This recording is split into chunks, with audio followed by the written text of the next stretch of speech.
So, the past decade, we have achieved a lot.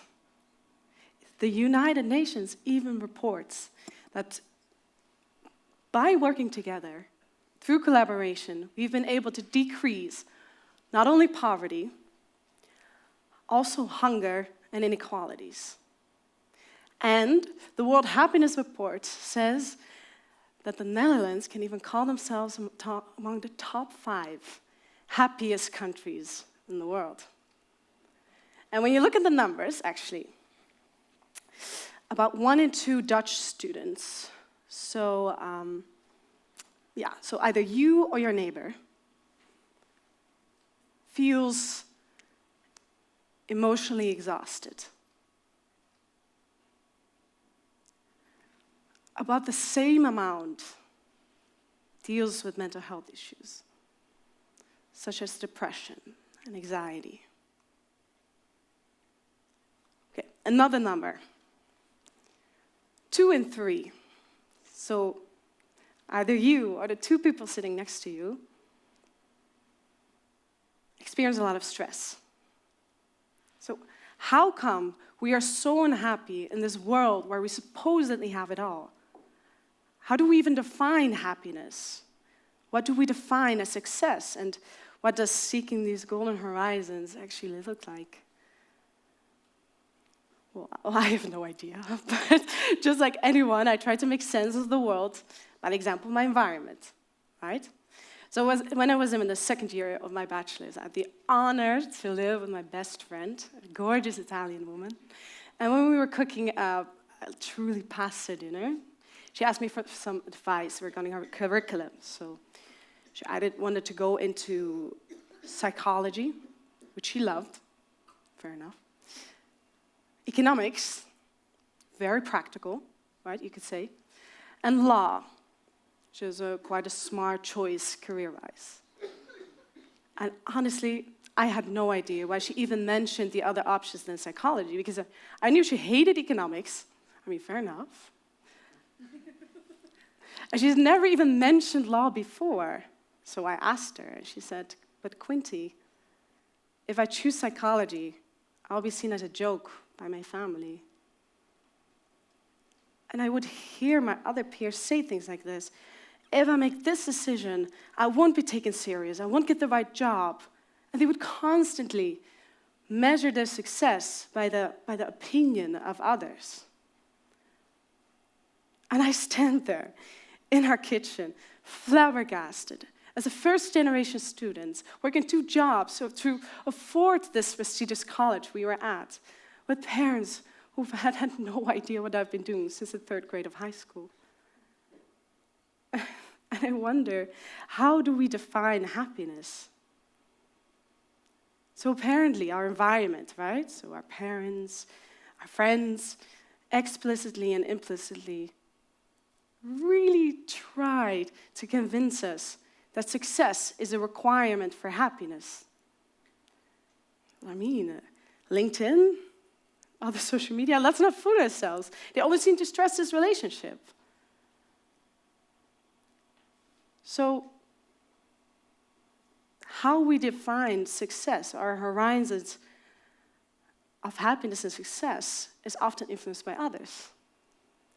But when you think about it, it's not that strange that we let others influence us so much, because what do we learn when we are younger, when we're kids? What is success defined as? Performance, achievement, grades.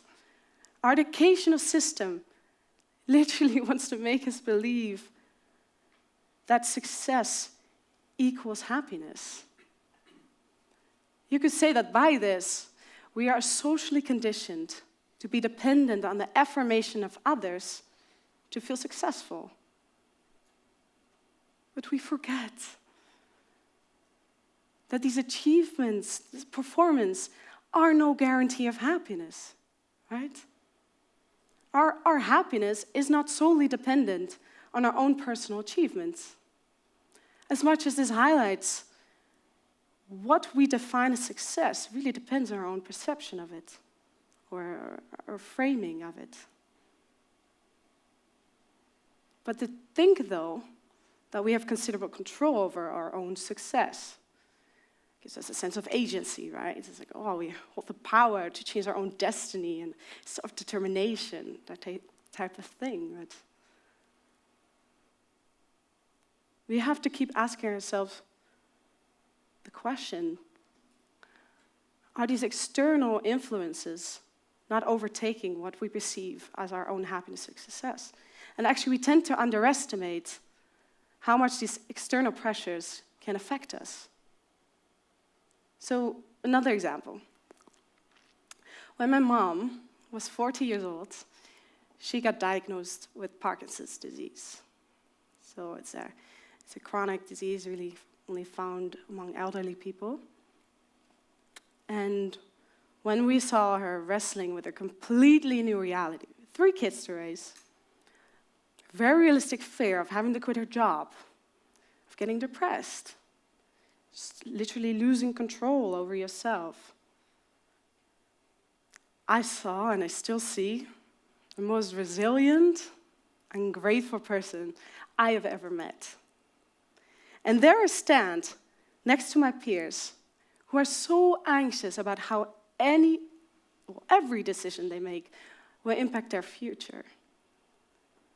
And I wonder, what if you get hiccups in your road to success?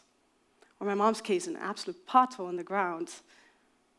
Will you still resent yourself for the things you have or have not done? Will you feel successful?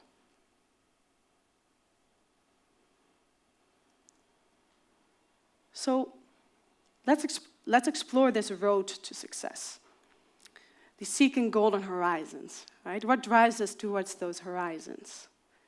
Well, we learn when we're younger as well that if we put in the effort, we get better outcomes, right? It's a positive relationship.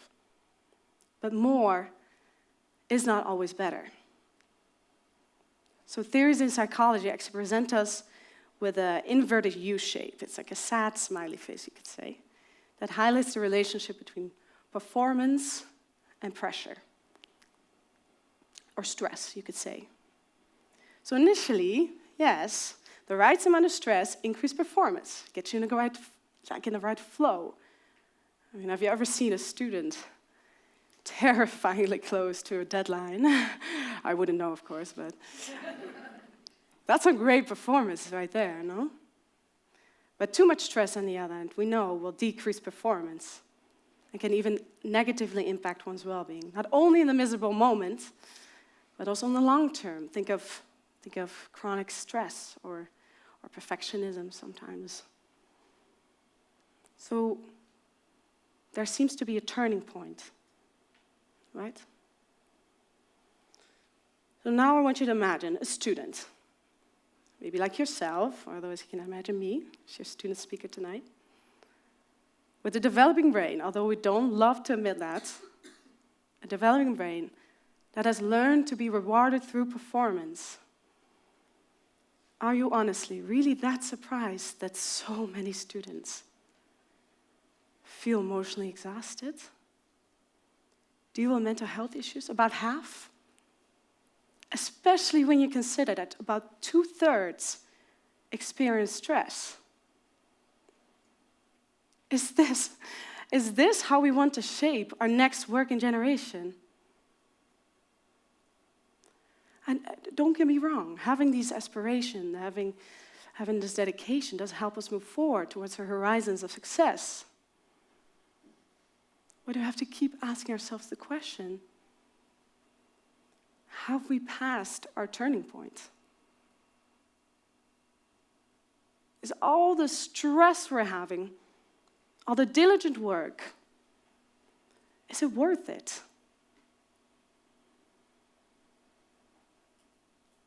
Is it sustainable what we're doing? And standing here in front of you today, I admit that I'm terrified. I'm terrified that I won't be able to tell myself if I've passed my turning point. That even in this ever-connected, super developed new reality we're living in that no one will tell me? Can I even call it success if I fully lose myself in the process? I mean, could you?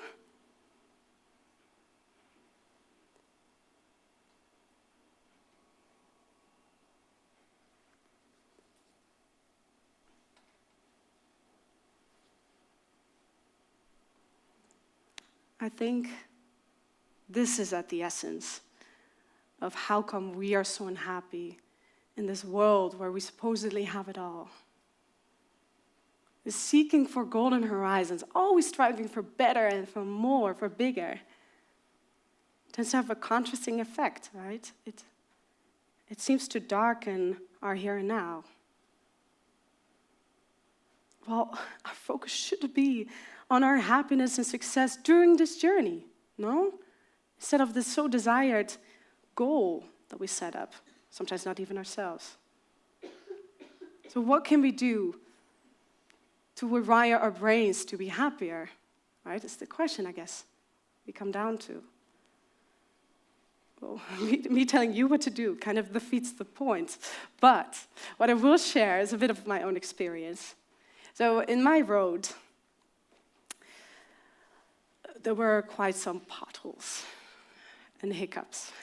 And I believe that gave me two choices.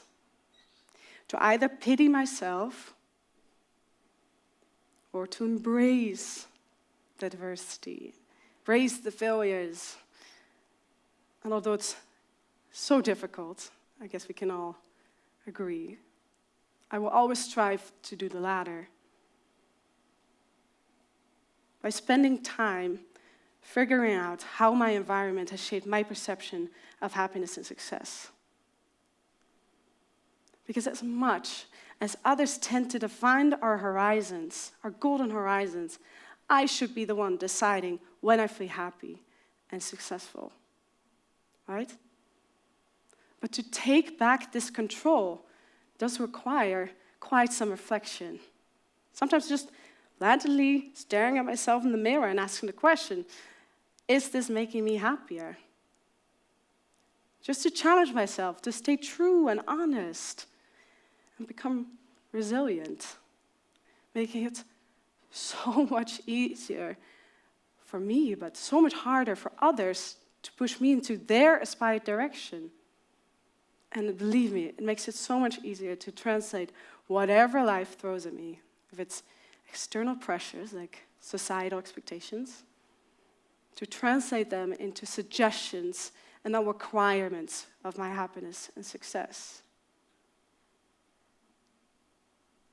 To kind of rewire my brain.